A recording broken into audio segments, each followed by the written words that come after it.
Okay mga ka-trigger, ito po ang inyong Pinoy Firearms Instructor na gunsmith din naman. Bago ako bumati at magpasalamat ay gusto ko lang munang i-welcome kayo sa ating munting YouTube channel.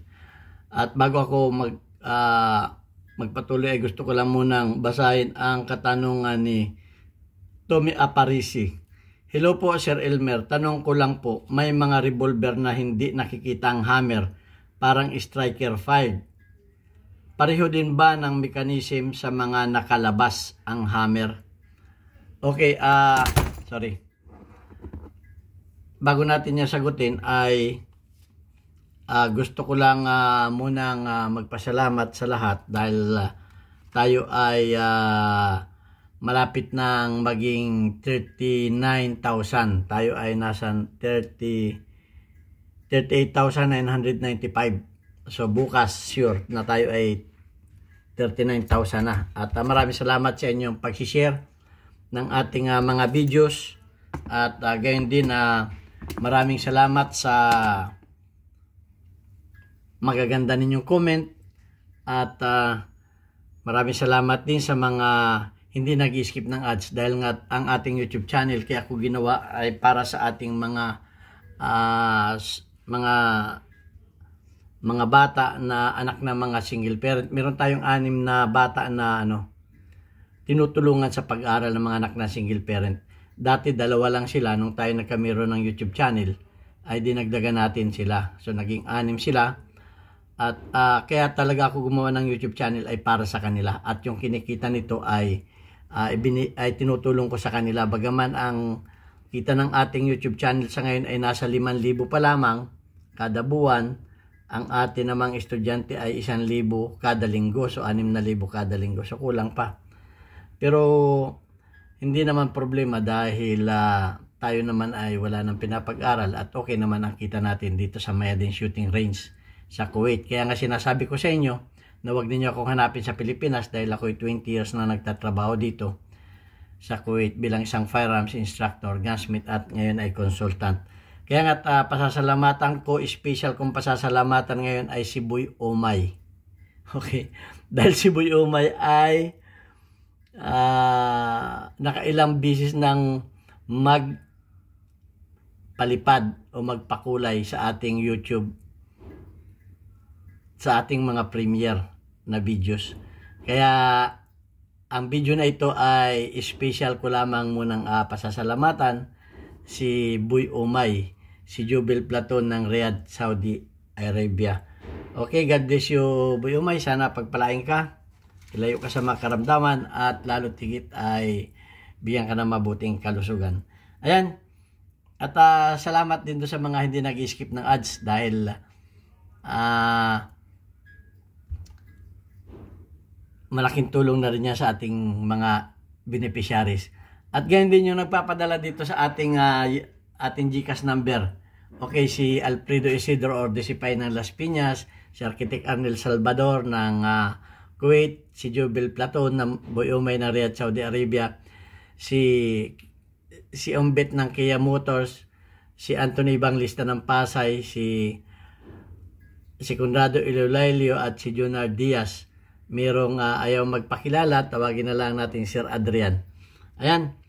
At tinatanong ni Tommy Aparisi kung pareho din ba ng mechanism sa mga nakalabas ang hammer o striker.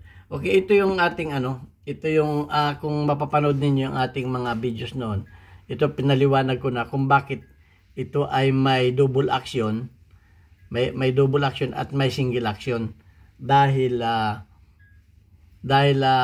hindi ko nalagay pala yung bola nito. Kukunin ko lang isang barila. Saglit.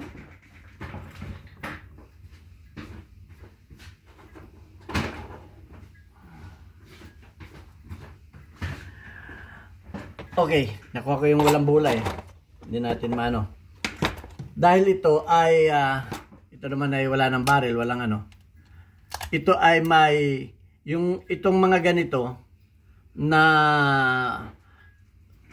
yung mga conventional natin, yung mga sinauna nating revolver ay may hammer. So ang kagandahan nito, meron itong single action. Ayan. Single action. Alam naman natin na single action ay magandang pang-precision dahil hindi mo na kailangang hilahin ng matigas ang hammer o ang trigger dahil ito ay malambot na, naka-single action na. At ang kagandahan nito ay kahit wala na itong shape. Wala na shape kasi ang double action nito ay pag yan ay naka-hammer down ay shape na yan kasi nga matigas naman yan, matigas yung kalabitin pag ano. Okay, at saka ang kagandahan nito, halimbawa single action kayo, pwede ninyo siyang ibalik sa double action. Okay, pwede ninyong i-hammer down uli. Basta maingat lang kayo at alam ninyo, praktisado kayo na wag dudulas yung inyong daliri dito.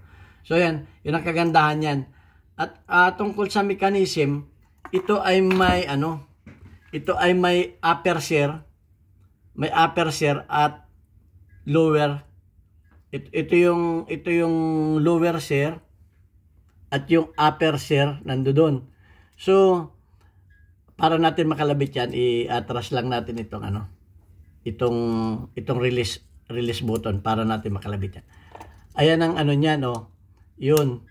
So pagka yan ay inyong single action, ang mangyayari niyan, yung lower share ang gumagana. Ang maglalak diyan ay yung lower share, ito. Okay, kita ninyo? Yung dulo nitong hammer na to, trigger, nandun yung lower share. So pagka kinalabit ninyo yan, magdi-disengage yan dun. Okay, magdi-disengage yan, yun. Pero pag yan ay pag kayo ay nag-double action, yan, ang gumagana diyan ay itong upper share. Okay, medyo malabo. So ganun ang niyan. So para sa akin parang mas gusto ko itong mga lumang revolver, yung ating mga conventional na revolver. Dahil hindi dahil sa ako'y sanay na dito o tayo sanay na dito. Dahil parang pwede mo siyang single action, double action.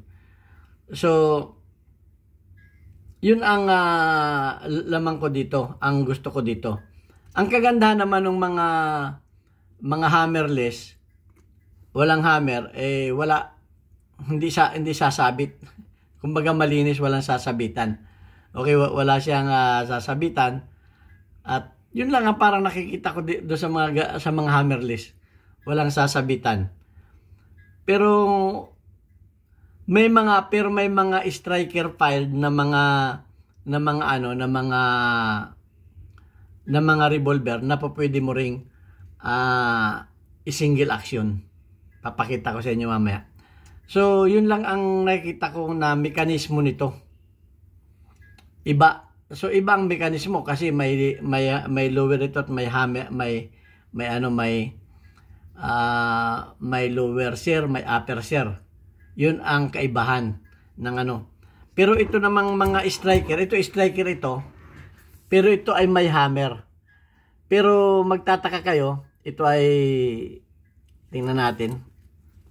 Ito ay walang bala. Tingnan natin walang bala naman yan. So,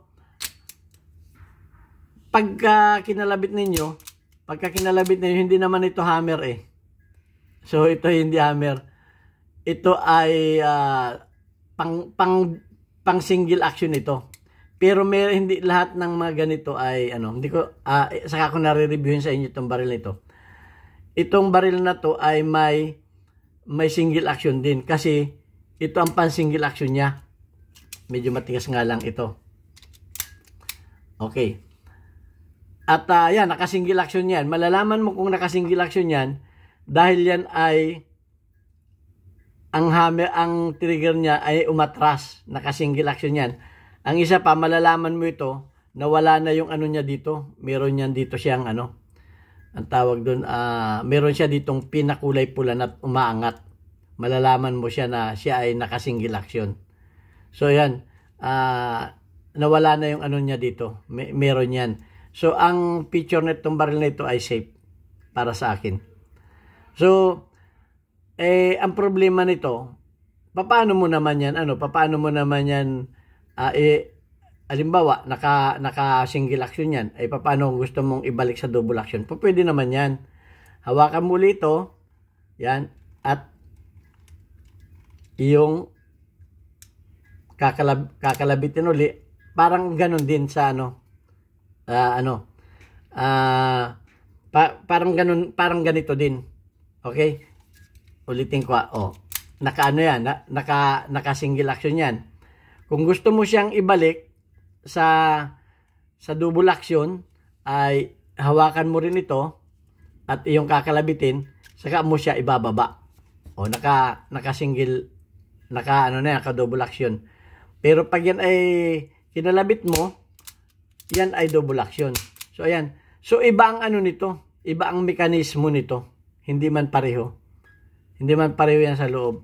Hindi ko nabubuksan ito. Pag ni-review ko na lang, baka buksan ko sa inyo. So ganun ang mga baril. So hindi lahat ng mga hammerless ay ganito. Hindi lahat. Yung iba walang ganito. So maganda lang ang feature nitong baril na ito. Hindi ko nasabi sa iyo ang nito. parang meron akong nito parang may may review na ako nito. So yun ang masasabi ko. At kung ako ay papipiliin ninyo, mas gusto ko pa rin yung may hammer na ganito. Mas gusto ko pa rin. So hindi naman tayo pare-pareho ng gusto. Okay? So kamukha ni ni Speed Hunter. Ang gusto lamang niyang baril ay baril ay Glock. At siguro ang baril niya ay Glock. Itapon na raw yung Colt. Iconic gun yun. Yun ang iconic gun, most respected gun in the world. Iconic handgun. Palibasa ba may baril kayo na ganun ay pipintasan na ninyo iba? Hindi ganun. Hindi tayo ganun. So hindi naman pare-pareho ang ng tao.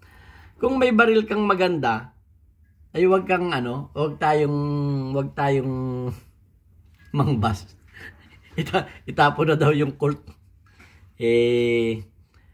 Hiyang-hiya naman tayo kaya doon sa umimbento ng the most respected handgun. At so yun lang, hindi naman tayo, yung nga sinasabi ko, hindi tayo pare-pareho ng gusto.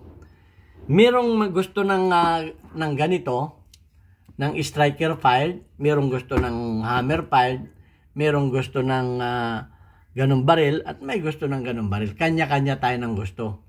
Kumbaga, hindi tayo pwedeng mag-asawa sa isa lang. Kanya-kanya tayo ng asawa, kanya-kanya tayo ng gusto. So, wag tayong pintasan natin yung ibang baril. Ako, napapansin ko, kasi nga, ang sabi pa niya, Speed Hunter, mabilis daw yung Glock. Ay sa akin naman ay walang baril na mabilis. Ang mabilis ay yung humahawak, yung shooter. Hindi magiging mabilis ang isang baril kung kahit paanong ganda ng baril mo, kung bupol naman yung humahawak. Baka talunin pa ng tika-tika yan. Okay, so yun lang ang inaano ko na hindi ko mo ang baril natin ay ganito, ay pipintasan na natin ito. Hindi ganoon. May kanya-kanya pong katangian ng mga baril. Kaya nga may binigyan tayo ng Panginoon ng wisdom para pumili kung anong gusto ninyo. Ang isa pa, yung Colt, yan ay collectibles. Yung mga naunang Colt, yan ay kinukulikta at napakamahal ng presyo niyan. Yung mga sinaunang ginawa. At yung mga may history pa, lalo na kung ginamit sa gera yan. Napakamamahal niyan. Priceless yan. Hindi ko pinipintasan ng Glock, hindi ko pinipintasan ng ibang baril. Pare-parehong maganda yan. Ang sabi ko nga, basta original, yan ay maganda. Kanya-kanya ng katangian yan, kanya-kanya ng gusto yan. Gusto ang mga shooter. At meron talagang nangungulikta ng mga saring baril. So yan lang ang masasabi ko sa inyo.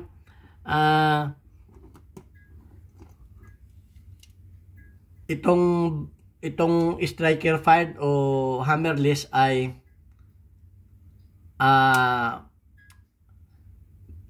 iba ang mechanism kaysa dito. So at yun, nasabi ko na sa inyo kung anong katangian nito ay parang katangian din ito. Kung ano yung katangian nito, dahil ito nasi-single action mo rin at may double action din, parehas din ito. At bahala na tayong pumili ng ito lang ay modelo. Ito yung mga modelong baril. So ayan, at kung kulang pa yung paliwanag ko, ito ay opinion ko. Hindi ko alam ang opinion ninyo. Mag-opinion kayo, pero wag naman ninyong ipatapon yung yung ibang baril. Kung may baril tayong maganda, itapon na yung ibang baril. Hindi po ganoon. Opinion ko ito. Kung may opinion kayo, i-share ninyo kung alin ang mas gusto. Baka may kulang pa ako. Hindi man ako gumagawa ng mga sulat-sulat bago maggawa ng videos.